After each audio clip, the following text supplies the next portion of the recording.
Gukerensa mu gifaransa ni blasphème. Hariya blasphème rishobora gusobanura gutukana, rishobora gusobanura kwica ku rugomo, rishobora kwivuga kwigereranya, ahangaha no gutesha agaciro. Ni ibintu bine bisobanura ijambo gukerensa: gutukana, kwica ku rugomo, kwigereranya mu buryo bwo gutesha agaciro. Gutesha agaciro, uwasuzuguraga amategeko ya Mose ntabwo yababarirwaga, ahubwo bamwicaga. Hari abagabo babiri bamushije cyangwa batatu bamushinje imbere ya rubanda, bakamutera amabuye kugeza igihe apfira, kuko yasuzuguye amategeko ya Mose. Ibyaha byose n'ibitutsi abantu batutse Imana, abantu bazabibabarirwa. Ariko umuntu uzihandagaza agatuka umwuka wera ntabwo azababarirwa iteka ryose, ahubwo azaba akoze icyaha cy'iteka. Bisobanura ngo umuntu akoresheje ikindi gitutsi cyo gutuka Imana kijyanye no kwinangira azababarirwa, ariko umuntu uzanga kwizera wese imbere y'Imana ntabwo azababarirwa. Ahangaha hariho no kwica ku rugomo. Abisirayeli bari bafite amategeko, kandi ayo mategeko yakoraga mu gihe cya Mose yo kuvuga ngo umuntu uzatuka umwami agatuka n'izina ry'Imana, umuntu uzatuka Imana n'umwami. Ndibuka n'icyo cyaha cyo gukerensa bagishingije mu mafuti, mu binyoma, uwitwa Naboti. Yezebeli abwira abayobozi b'akarere Naboti yari aturutsemo ngo mushake abantu babiri b'ibigoryi barashinja Naboti ngo yatutse Imana n'umwami. Cyari cyaco gukerensa. Yesu bari bamuzi, Imana bari bazi imikorere yo Abisirayeli kuva igihe bakoraniye nayo. Ariko Yesu avuze ngo wakabimenye, babona ko yisi Imana ko yigereranije. Uko kwigereranya bakoresha blasphème, nako bamushinjije ikinyoma ko yatutse Imana. Ahangaho bavuga ngo nta kindi turongera gushakisha. Bamaze kumubaza ikibazo ngo tubwire, uri Yesu Kristo umwana w'Imana? Akabasubiza ngo wakabimenye. Byari bajwe n'umutambyi mukuru, ariko ahangaha baravuga ngo Yesu arakerenceje. Uko abamereki b'imyinzira Abisirayeli, none ngaho genda ubatsembe abagabo, abagore, abana bato n'abonka, ubatsembe ubamare n'amatungo.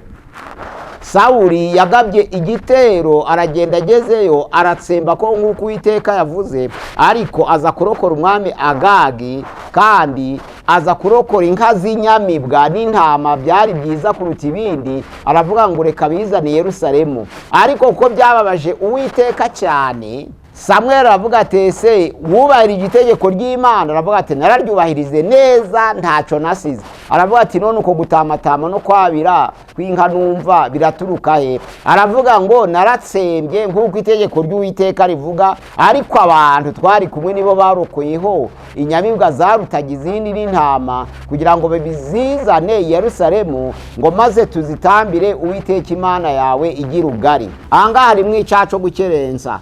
Nubwo Sawuli yagushiwe n'ibyaha bitatu, ariko harimo bibiri bisa no gukerensa. Sawuli yakomoka mu muryango wa Benjamin, kandi umuryango wa Lewi wari waratoranije kuzavamo abatambyi. Ico gihe rero Sawuli kuko arakomoka mu muryango wa Benjamin, akaba yaratoranije nk'umwami wa Isirayeli, ariko akaza kuvuga ko ari yasahuye kugira ngo atambire Uwiteka Imana igira ubugari, akiha titre icubahiro c'ubutambyi ataragihawe. Ni bisa no kwegera ibyerejwe Uwiteka atari weho byerejwe.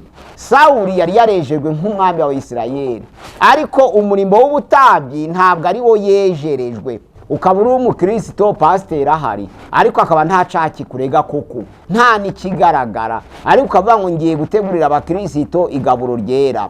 Nuvuga ngo igaburo ryera ryerejwe abashumba b'itorero. Umukristo ro wihandagaje akavuga ngo agiye gutanga igaburo ryera, pasiteri ahari, abakozi icyaha ariko gutesha agaciro, bacita gukerensa. Sawuli yakoze icyaha cya kabiri cyo gukerensa, cyo kuja gushikisha ku mushitsikazi w'iyandori. Ayoboye ubwoko bukomeye arakerensa, aja gushikisha kandi Imana ikomeye kurusha uwo mushitsikazi. Nuvuga ngo yatesheje Imana icubahiro, ayikubita hasi, ashira hejuru umushitsikazi w'iyandori, kandi urugamba rwose rwategurwaga n'Uwiteka, ni Imana yari yaramwohereje. Urugamba rwose ni Imana yamuteguraga, ariko agiye gushikisha ku mushitsikazi w'iyandori bihinduka gukerensa, kuko afashe icubahiro c'Imana agiha umushitsikazi. Ahangaha Ananiya na Safira nabo barakerenceje, babesha umwuka wera barongera babesha Imana. Ariko ahangaha gukerensa nuko bafashe Imana n'umwuka wera nk'umuntu, kuko Petero avuga ngo si umuntu wabeshe. Ntabwo Petero ashatse kubwira Ananiya na Safira ko kubesha umuntu atari ikibazo, ariko gufata Imana ukayitesha agaciro, ugafata umwuka wera ukawukerensa ukawutesha agaciro, ukabigereranya n'umuntu, kuko icyaco kubesha giteguraga Imana ikireba. No kubesha Petero Imana yararebaga, ariko Imana ibabazwa nuko Ananiya na Safira bafashe Imana nk'umuntu. Niko Petero avuze ngo ntabwo ari abantu mubesha, ahubwo mubesha Imana. Ukukerensa ni ugutesha agaciro, ukamanura icyubahiro cy'Imana ukakigereranya ku rwego rw'umuntu. Gusenga everyday, gusenga buri munsi. Nusenga uzanesha, nunanigwa gusenga uzaneshwa. Senga. Twongeye kubashimira bene data abo tubana kuri channel ya Gusenga everyday, bahora badukurikirana. Turabashimiye, Imana ibaho umugisha abatuye hatandukanye mu mpande enye z'isi ndetse no mu bihugu bitandukanye bishimira kutugana kuri channel ya Gusenga everyday. Tugiye kubageza ikiganiro dusangiza abatwumva ijambo ry'Imana ku caca 23. Icaca 23 citwa gukerensa, cari gikurikira ibyaha 12 by'ubusambanyi, nabyo byari bikurikira ubugambanyi. Ahangaha rero tugeze ku caca 23 mu rutonde rw'ibyaha 320. Ahangaha niho tugeze. Tugiye kuganira ku caco gukerensa. Reka dusome mu Baheburayo igice ca 20 igice ca 10 umurongo wa 26. Urwandiko rw'Abaheburayo ibice 10 umurongo wa 26. Twumve uko atubwira. Haravuga ngo niba dukora ibyaha nkana tumaze kumenya ukuri, ntiyabagisigaye igitambo c'ibyaha kiretse gutegereza ubwoba gucirwaho iteka no gutegereza umuriro w'inkazi uzarya abanzi b'Imana. Uwasuzuguye amategeko ya Mose ko atababarirwaga, ahubwo bakamwica abagabo 2 cyangwa 3 bamushinje, nkanswe ukandagira umwana w'Imana, agakerensa amaraso y'isezerano yamwejesheje, agahemura umwuka utanga ubuntu, ntimugira ngo azaba akwiriye igihano gikabije cyane kuruta bya bindi. Twongere tuhasome. Niba dukora ibyaha nkana tumaze kumenya ukuri, ntiyabagisigaye igitambo cy'ibyaha keretse gutegerezanya ubwoba gucirwaho iteka no gutegereza umuriro w'inkazi uzarya abanzi b'Imana. Uwasuzuguye amategeko ya Mose ko atababarirwaga, ahubwo bakamwica abagabo 2 cyangwa 3 bamushinje, nkanswe ukandagira umwana w'Imana, agakerensa amaraso y'isezerano yamwejesheje, agahemura umwuka utanga ubuntu, ntimugira ngo azaba akwiriye igihano gikabije cyane kuruta bya bindi. Ni icyaco gukerensa. Gukerensa mu Gifaransa ni blasphème. Hariya blasphème rishobora gusobanura gutukana, rishobora gusobanura kwica ku rugomo, rishobora kwivuga kwigereranya.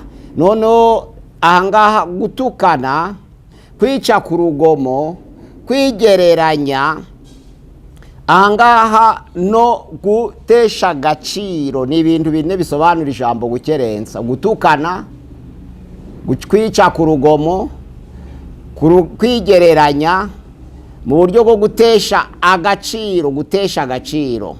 Ahangaha rero tumaze gusoma ijambo ry'Imana rivuga ko uwasuzuguraga amategeko ya Mose ntabwo yababarirwaga, ahubwo bamwicaga hari abagabo 2 bamushije cyangwa 3 bamushinje imbere ya rubanda, bakamutera amabuye kugeza igihe apfira, kuko yasuzuguye amategeko ya Mose. Ariko hari ijambo ry'Imana riravuga ngo nkanswe ukandagira umwana w'Imana, agakerensa amaraso y'isezerano, agahemura umwuka utanga ubuntu. Angaha gukerensa amaraso ni ugutesha agaciro amaraso ya Yesu, ni uko yasuzugura ku mugaragaro, ni ukuyatuka. hari ijambo gutuka mu ba Mariko ibice 3:28 haravuga ngo abantu bazababarirwa ibyaha byose bakoreye Imana, ngo ariko umuntu uzatuga umwuka wera ntabwo azababarirwa na hato, azaba akoze icyaha cy'iteka. Ibyaha byose n'ibitutsi abantu batutse Imana abantu bazabibabarirwa, ariko umuntu uzihandagaza agatuka umwuka wera ntabwo azababarirwa iteka ryose, ahubwo azaba akoze icyaha cy'iteka. Bisobanura ngo umuntu akoresheje ikindi gitutsi cyo gutuka Imana kijyanye no kwinangira azababarirwa, ariko umuntu uzanga kwizera wese imbere y'Imana ntabwo azababarirwa. Uwanze kwizera azaba akoze icyaha cy'iteka. Nk'uko twabiganiriye muri hamaritoloji twavuze ko ibyaha bibiri bitabarirwa kandi bidasubirwaho, ari icyaha cyo kwiyahura n'icyaha cyo gutuka umwuka wera. Ibyo byaha ni ibyaha by'iteka. Uwanze kwizera rero abatutse umwuka wera, ariko iki gitutsi cy'umwuka wera ntawe gisa n'ibitutsi abantu bo hanze batukana. Hari ibitutsi abantu bo hanze batukana bitandukanye no gutuka umwuka wera. Ku ijambo ry'Imana riravuga ngo ibitutsi byose tuzatuka Imana tuzabibabarirwa, ngo uretse umuntu uzatuka umwuka wera. Bigaragara ko uko gutuka Imana gutandukanye no gutuka umwuka wera. Abantu batukana bahanganye bagirana urugomo bafite ibitutsi batukana, ariko gutuka umwuka wera ni ukugira umutima wanga kwizera ukaba ukoze icyaha cy'iteka. Ibitutsi byinshi babituka Imana, bagahemukira Imana, bagakora ibyangwa n'amaso y'Imana, ariko umuntu utuka umwuka wera, ahangaha ijambo ry'Imana rivuga ngo abakoze icyaha cy'iteka. Ubwo icyo cyaha cy'iteka rero bavuga gutuka umwuka wera, c'est blasphémer le Saint-Esprit. Bivuga ngo blasphémer ni ugutuka. Ahangaha hariho no kwica ku rugomo.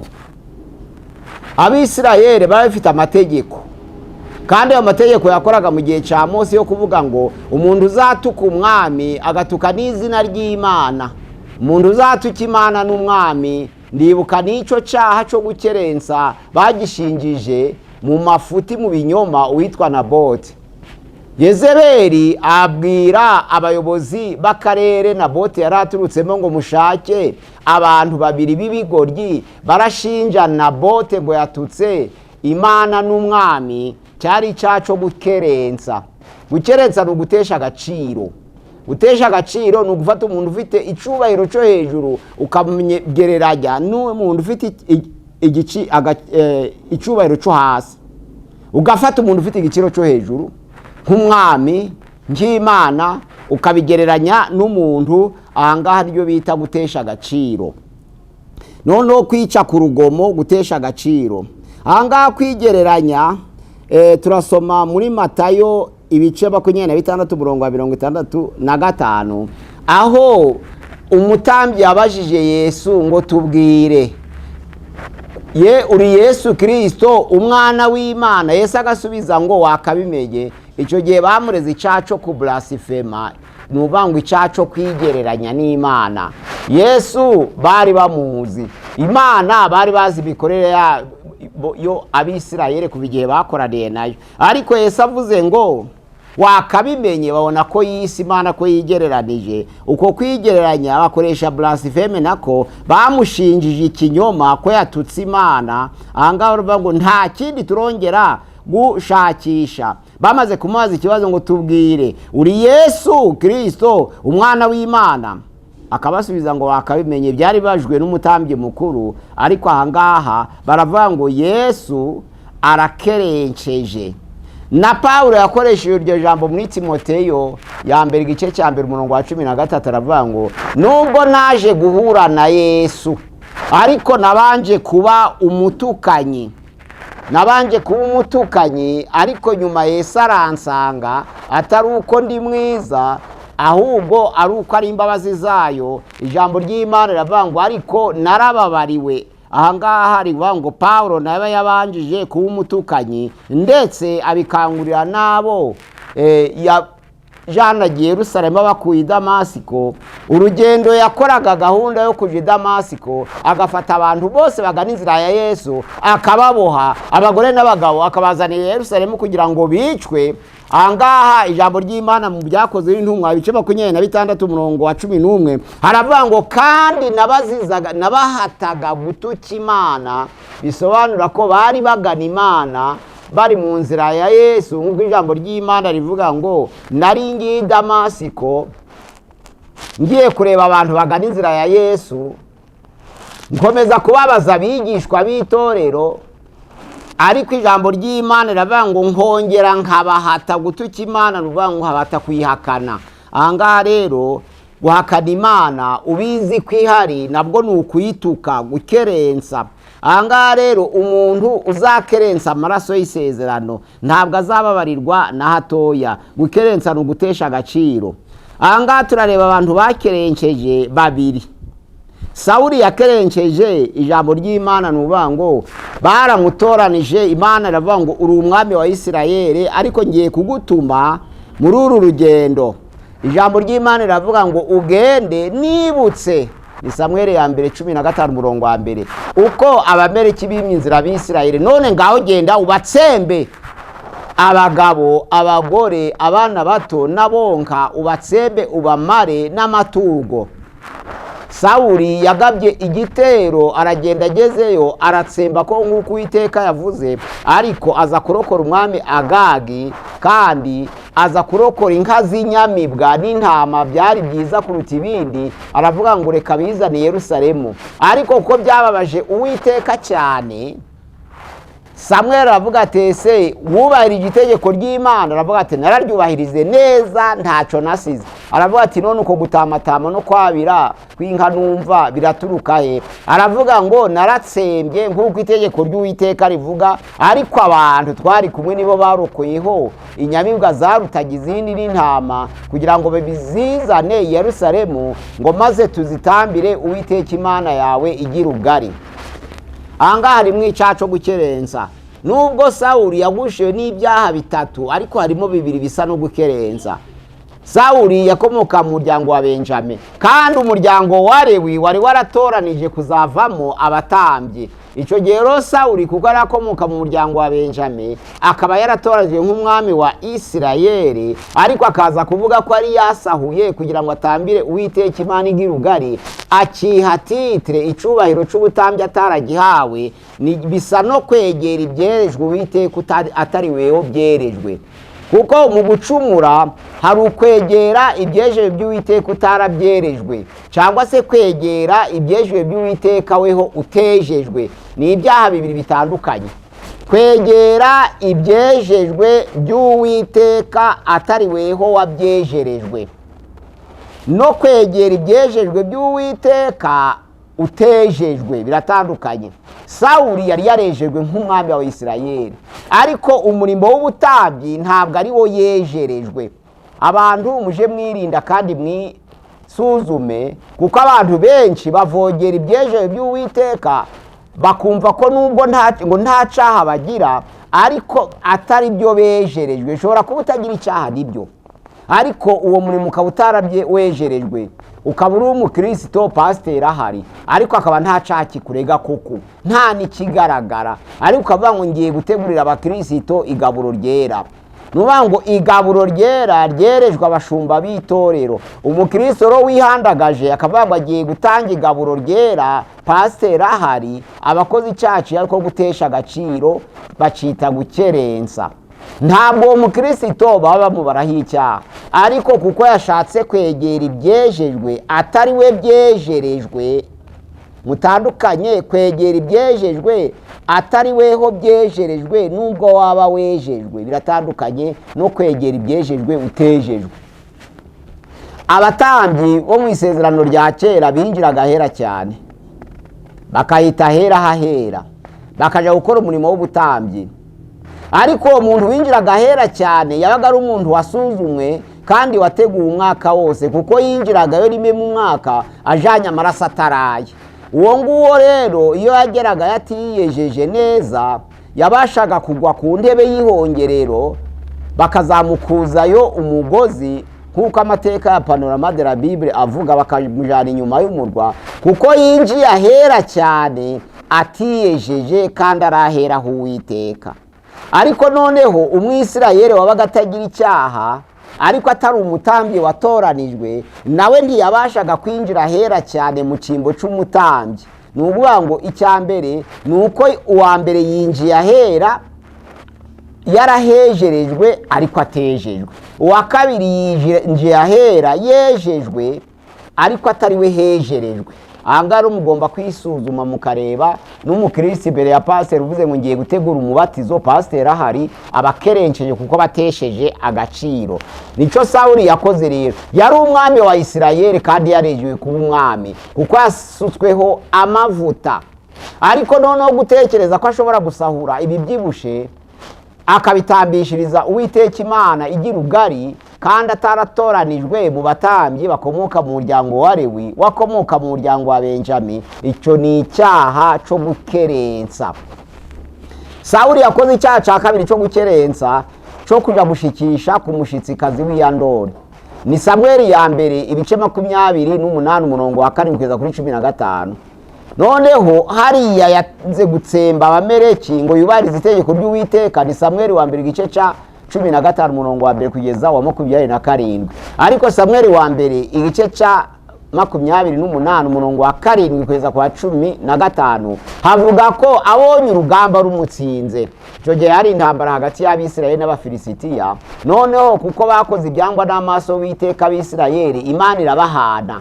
Icyo gihe rero kuko Sawuli yari yabaye nk'ikivume, abonye imbaraga zishize ashaka kuja gushikisha ku mushitsikazi w'Iyandori. Samweli wa mbere 28 umurongo wa 7 kugeza kwa 15. Ibi ngibi byababaje Uwiteka cyane, kandi ukugushikisha icyo gihe Satani aramushuka. Sawuli amubwiye ngo amuzurire Samweli, ijwi riza mu zina rya Samweli kandi atari we, ari ukugira ngo Sawuli yikurure kurimbuka. Angaha yakoze icyaha cyo gukerenza ko Sawuli yari umwami wa Isirayeli kandi yahoraga ubwoko bukomeye bw'Imana. Na Salomo yaravuze ngo kubera untoranije kugira ngo mbe umwami w'ubwoko bukomeye ndasaba ubwenge. Sawuli nawe yaragombye kumenya ko atoranijwe kuyobora ubwoko bukomeye. Ayoboye ubwoko bukomeye arakerensa aja gushikisha kandi Imana ikomeye kurusha uwo mushitsikazi. Nuvuga ngo yatesheje Imana icubahiro, ayikubita hasi, ashira hejuru umushitsikazi w'Iyandori, kandi urugamba rwose rwategurwaga n'Uwiteka. Ni Imana yari yaramwohereje, urugamba rwose ni Imana yamuteguraga, ariko agiye gushikisha ku mushitsikazi w'Iyandori bihinduka gukerensa kuko yafashe icubahiro c'Imana agiha umushitsikazi. Angaha ibyaha bitatu ro byarimbuye Sawuli, harimo bibiri yo gukerensa. Icyaha cyo kwishira ku titire cyangwa urwego rw'ubutambyi adakomoka mu Balewi, ni icyaha cyo gusuzugura imbaraga z'Imana yamutumaga akaja kubishira ku mushitsikazi w'Iyandori, akaraguza ari umwami w'ubwoko bukomeye kandi hari Imana ikomeye. Angaha yarakerenceje. Icyaha cya gatatu ro cyamurimbuje ni kuri gusuzugura itegeko ry'Uwiteka. Imana yamubwira gutsemba ngo amare, akaramura, agasagura, akarokora. Ntabwo yarokoye ku isezerano ry'Imana. Yarokoye inyamibwa zarutaga izindi, arokora intama zarutaga izindi. Ibyo bibazo Uwiteka ubwo byatamatamaga no kwabira kwazo i Yerusalemu, kandi Uwiteka yari yaramutumye gutsemba akamara. Babonye umwami Hagagi bimutera agahinda cyane ku murimo yari yahawe, kandi kumurokora ntabwo byari mu masezerano ye n'Imana, ahubwo Imana yabwiye ngo atsembe abagabo, abagore, abana n'abonka. Angaha ni ibyaha bitatu byarimbuje Sawuli: kwanga gutsemba ngo amare, kwiha titire niho icubahiro c'ubutambyi atarabyerejwe, no gushikisha ku mushitsikazi w'Iyandori. Angaha ni ibyaha byo gukerensa, bisobanura gutesha agaciro, kwica ku rugomo, gutuka. Ijambo ry'Imana riravuga ngo ni blaspheme. Blaspheme ni ugutesha agaciro. Blaspheme ni ugutesha agaciro. Umuntu azababarirwa ibyaha byose azatuka Imana, ariko umuntu uzatuka umwuka wera ntabwo azababarirwa iteka ryose. Angaha Ananiya na Safira nabo barakerenceje. Usomye igitabo cy'ibyakozwe n'intumwa ibice 5 umurongo waho uwa mbere, ibyakozwe n'intumwa ibice 5 umurongo waho ni uwa mbere, turebye ukuntu turebe uko havuga. Ibyakozwe n'intumwa 5 umurongo waho wa mbere aravuga ngo hariho umugabo witwaga Ananiya hamwe n'umugore we Safira. agura isambu agabanya ku biguzi byayo, umugore we nawe abizi, maze azana igice agishira intumwa. Petero aramubaza ati, Ananiya, ni iki gitumye Satani yuzura umutima wawe kubesha umwuka wera, ukisigariza igice cy'ibiguzi by'isambu? Ukifite ntiyari iyawe, kandi umaze kuyigura ibiguzi byayo ntibyari ibyawe ubyigengaho? Ni iki gitumye wigira inama yo gukora utyo? Si abantu beshe, ahubwo Imana niyo ubeshe. Ahangaha Ananiya na Safira babesha umwuka wera, barongera babesha Imana. Ariko ahangaha gukerensa nuko bafashe Imana n'umwuka wera nk'umuntu, kuko Petero avuga ngo si umuntu wabeshe. Ntabwo Petero ashatse kubwira Ananiya na Safira ko kubesha umuntu atari ikibazo, ariko gufata Imana ukayitesha agaciro, ugafata umwuka wera ukawukerensa, ukawutesha agaciro, ukabigereranya n'umuntu, kuko icyaha cyo kubesha giteguraga Imana ikireba. No kubesha Petero Imana yararebaga, ariko Imana ibabazwa nuko Ananiya na Safira bafashe Imana nk'umuntu. Niko Petero avuze ngo ntabwo ari abantu mubesha, ahubwo mubesha Imana. Ni iki cyatumye Satani yuzuye umutima wanyu mugafatanya kugira ngo mubeshe umwuka wera? Hariya Satani yuzuye umutima wawe abwira Ananiya kugira ngo ubeshe umwuka wera, ariko hepfo aravuga ngo ni iki gituma mwumvikana muri abakozi b'Imana babiri mukabesha Imana? Ntabwo ari umuntu mwabeshe, ahubwo mwabeshe Imana. Ntabwo kubesha umuntu byemewe imbere y'Imana oya, ariko kubesha Imana no kubesha umuntu biratandukanye, kuko gutesha agaciro izina ry'Imana ukarigereranya n'umuntu, ukiyobagiza ko iyo ubesha Imana ikureba. Aha ni icyaha cyo gukerensa, ni icyaha cya 23 kivuga gukerensa. Ijambo ry'Imana riravuga ngo uwakoraga icyaha ntabwo yababarirwaga, ahubwo yaterwaga amabuye imbere y'abagabo 2 cyangwa 3 bamushije. Nkanswe ukandagira umwana w'Imana agakerensa amaraso y'isezerano. Uku gukerensa ni ugutesha agaciro, ukamanura icyubahiro cy'Imana ukakigereranya ku rwego rw'umuntu. Nubwo waba nta ncuvuze, ariko ugaha icyubahiro cy'Imana ukagiha umuntu, icyo gihe nacyo ni ugukerensa. Kuringaniza umuntu n'Imana. Imana ni inyacubahiro kandi irakomeye. Ariko Petero aravuga ngo ni iki cyatumye wigira inama Satani akuzura umutima wawe ukabesha umwuka wera? Hepfo aravuga ngo si umuntu mwabesha, ahubwo mwabeshe Imana. Bisobanura ngo bafashe agaciro cy'Imana bakageranya n'ak'umuntu, bumva ko babesha ntibimenyekane. Ariko Imana igihe babeshaga yararebaga, igihe bagurishaga iyo sambu yararebaga, igihe basabaga igiciro Imana yararebaga. Ariko kuvuga ngo barabivuga imbere ya Petero ngo ntibimenyekane, habaye gukerensa. Nizo mpamvu Ananiya yikubise hasi. Nyuma y'amasaha 2 umugore we nawe yaza, Petero akamubaza ati, nibyo amafaranga babahaye kuri ya sambu naya umugabo we yazanye? Aravuga ati nayo. Nawe yikubita hasi. Ni ukuvuga ngo bagira ubufatanyacyaha bwo kubesha Imana, bibwira ko babesha umuntu.